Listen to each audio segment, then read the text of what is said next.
Hello, beautiful, lovely, crafty friends. Welcome back to Love Builds Up Crafts. If you're new to the channel, I'm Sasha and welcome. So today I've got a card and gift sleeve set for the Tonic Studios Nouveau Chalk mousses. But what happened is I lost the first part of my footage, so I'm just going to quickly explain before we get on to the second part. So what I had done is I took pearlescent paper, and I'll link the exact one below, and then I just made some of the strawberry frappe chalk mousse with glitter drops, which I'll link below, and some jewel drops to get a different consistency and texture.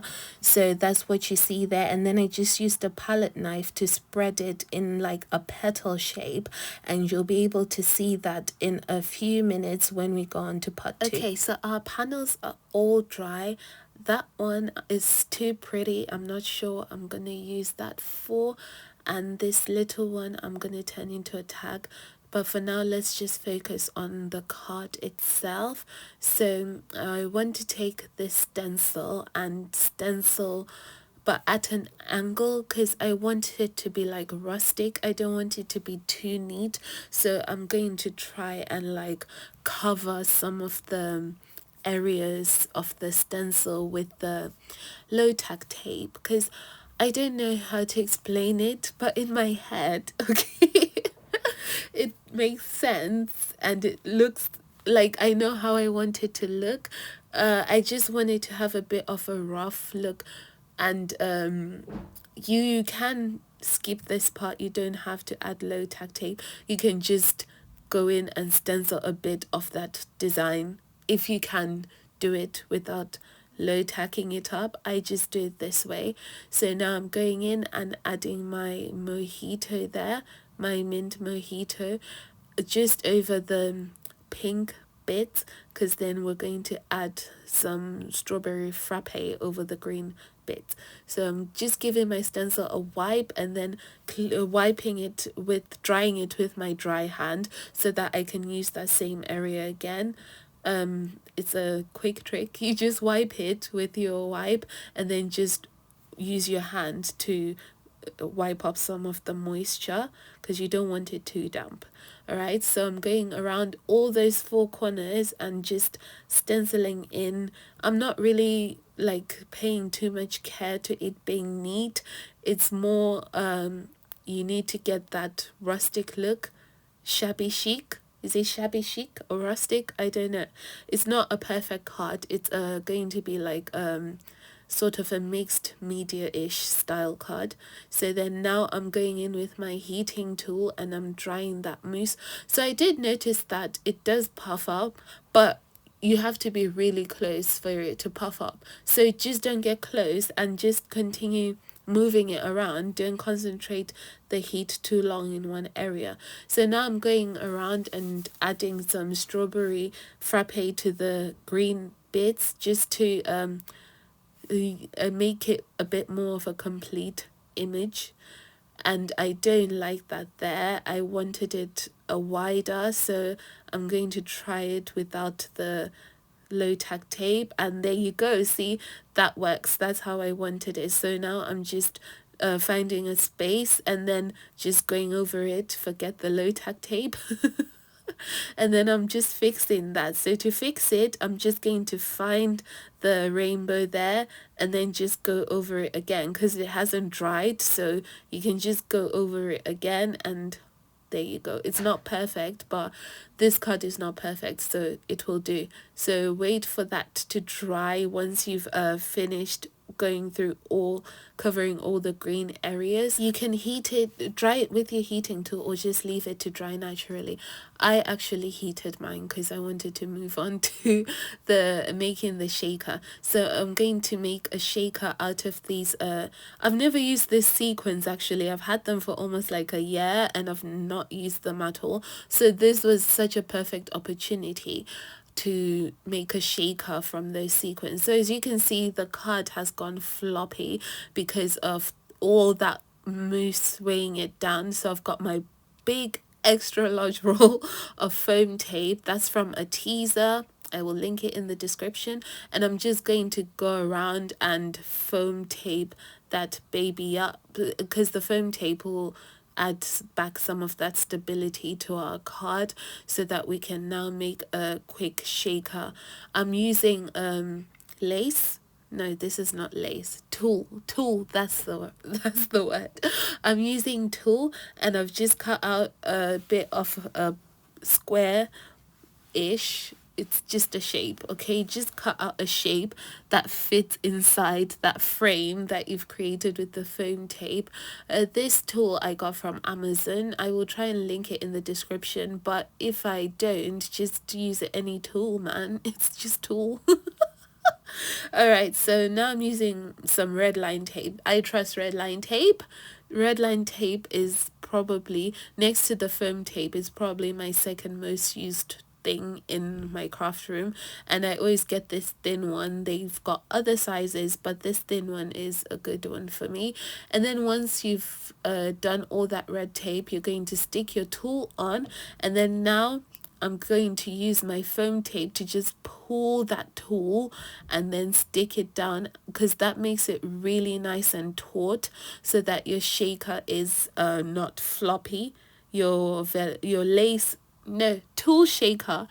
Oh my goodness, Sasha, your tool shaker is not floppy, but it's nice and taut. So now I'm going to just continue doing that, and once I've done that, I'm just going to turn the card over and put it over the card base to check if I need to add any more foam tape to any more areas. And I do need to add some of that, because you need like a level surface, so just check where there's like a dip, and then just add more foam tape. I think I'm explaining that the best way I can.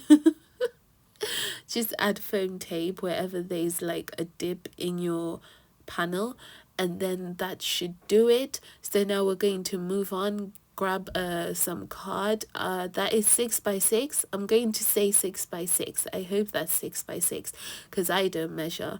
And then I'm going to sneak in some of my sequins. I think they're called Turquoise Lagoon, but I'll link them in the description if they're still in stock, because I did get these ages ago. I think they were part of a trend. If not, then I'm not sure, because I wouldn't choose this color myself. Maybe it was part of a bundle. So anyway, once you've popped your sequins in, keep them in that center bit, okay? Don't move them about a lot. Then strip off the release tape off your look what happened. Like, I don't know why these things happen to me.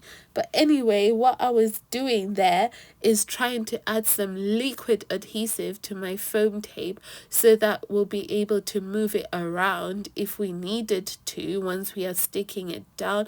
So I'm just trying to continue with that without adding any of that liquid adhesive to my tool, because I don't want my sequins to stick to the tool. So wipe off what you need to wipe off, and if you need to go over it with an anti-static bag, then do that, because you don't want anything to stick to your tool. I don't want my sequins to stick to the tool, so I'm trying to wipe and clean up that mess. These things always happen to me, honestly. I'm such a messy clot of a person, so it's natural. So anyway, now that that's done, stick your panel over your sequins and try not to move it. I don't take my own advice, but when you stick it on, just leave it for a bit and let the glue dry before you start shaking it. Don't do what I just did, because I don't listen to advice, clearly. But what you do is you just wait for your glue to dry, and then you go in and test your shaker. So now I've cut out my sentiment out of the cardstock that I will link in the description, because I'm hitting a blank now, and I've cut out 2 of the sentiments. These sentiments, I can't remember, I think I got them as part of a mystery bundle, so they will be hopefully on the Tonic website, and I will link them in the description. If they're not linked, that means they're gone. So I'm just sticking those sentiments one over the other just to add that bit of dimension. I like doing this because it really does. I saw this from Jennifer Maguire, and it really actually does make a difference when you do this. So just figuring out there where we want our sentiment. This is always the hardest bit for me, where to put my sentiment.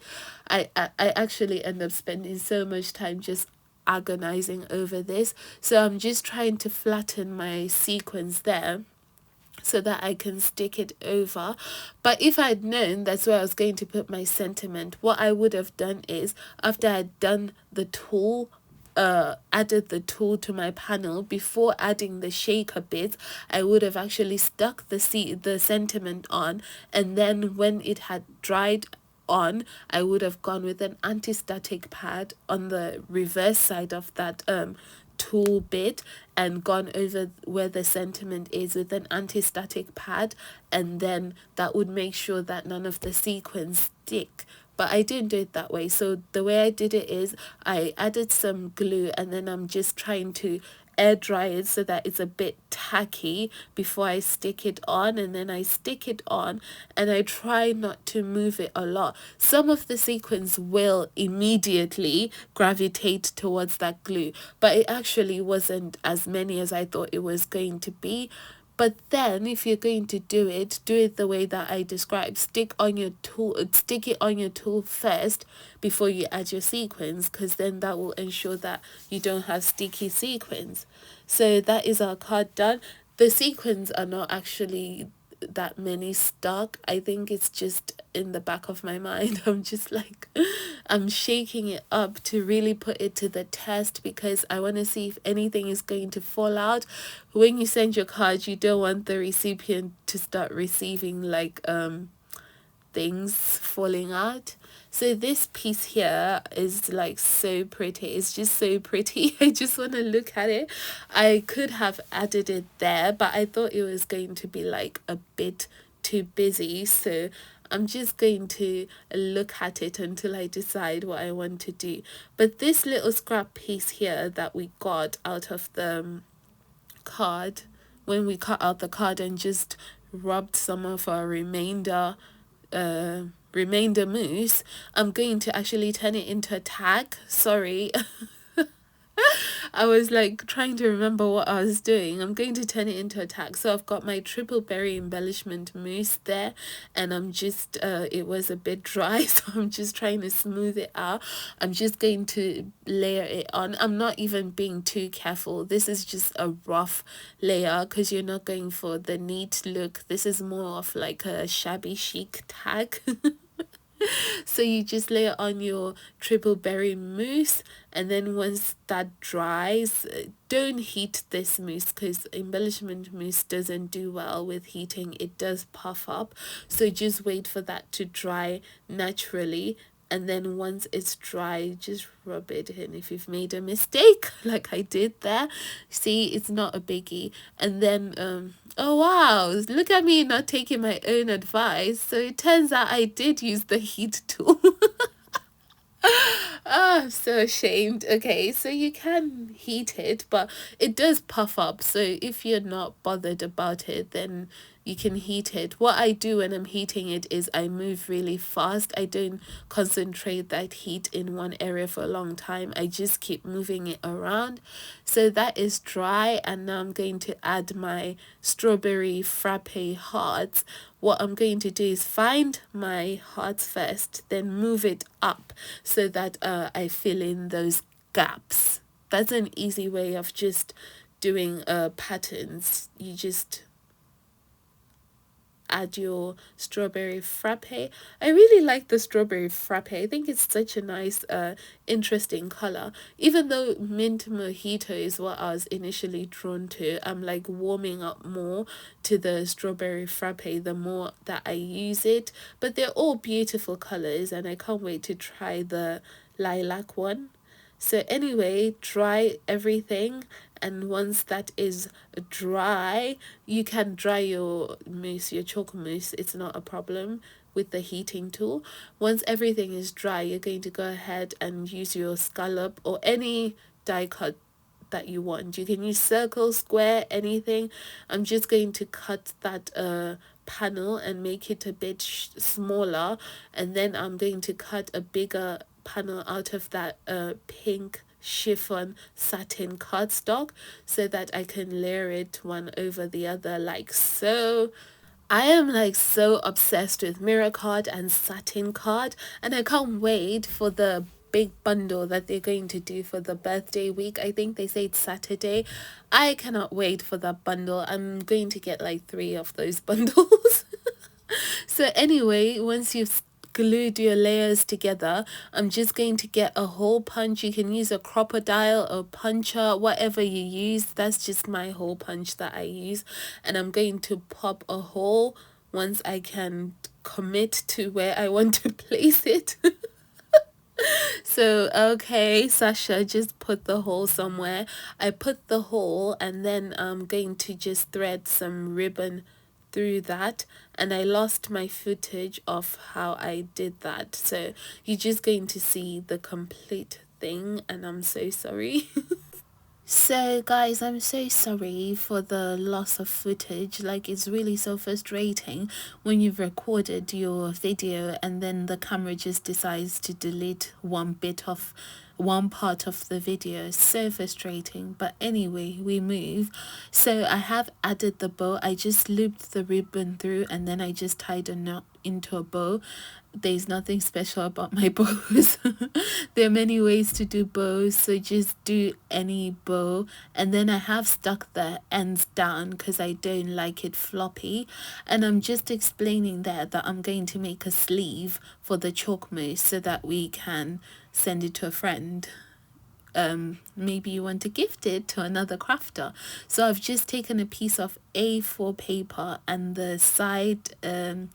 the short side is about 3 inches, and I'm just curling it with my bond folder just so that it can sort of curve around that bottle and give us a nice place where we can see where we can score and just get the measurements that way, because I didn't know how to measure. I was just trying this out and hoping it works, because I definitely never made a sleeve before. So once we had that curve established, I took some red line tape so that I could stick the bits together and then work on the other thing, because I trust red line tape. Red line tape is so reliable. Honestly, out of all the tape adhesives, red line tape is my go-to. So once I had stuck, before I stick it together, sorry, I can't speak.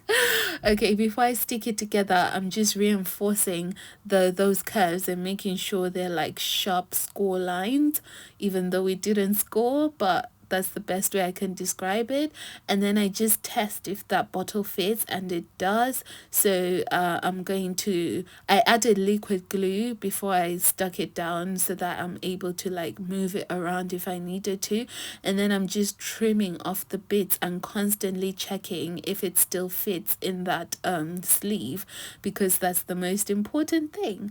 So when that's done, you're just going to reinforce the lines again, and then cut off any excess, and then you're going to stick on your topper bit. I don't know what else to call it. It's a topper bit. But I made a mistake here, because you can see my foolishness. I'm putting glue everywhere. What I should have done is use the glue on the pink bit there, the pink rectangle bit, the sleeve bit, not the topper bit. Oh my goodness, the words are just not coming today. So, but then I had to wipe all that excess glue around the sides off. But you can see that it worked out. We've got a sleeve and it's functional, and the chalk mousse stays in. You can even write on that bit, because we did test in the other video. If you haven't watched it, make sure you watch the video where we test out all these mousses. I will link it in the description and at the end of this video. So thank you so much guys for watching till the end. I've still got that piece that I love so much. I don't know what to do with it, but thank you so much for watching till the end. Please don't forget to subscribe to my channel if you'd like more card making tutorials that are super fun and super experimental, and also visit my Instagram page and www.lovebuildsupcross.com where you'll find my blog.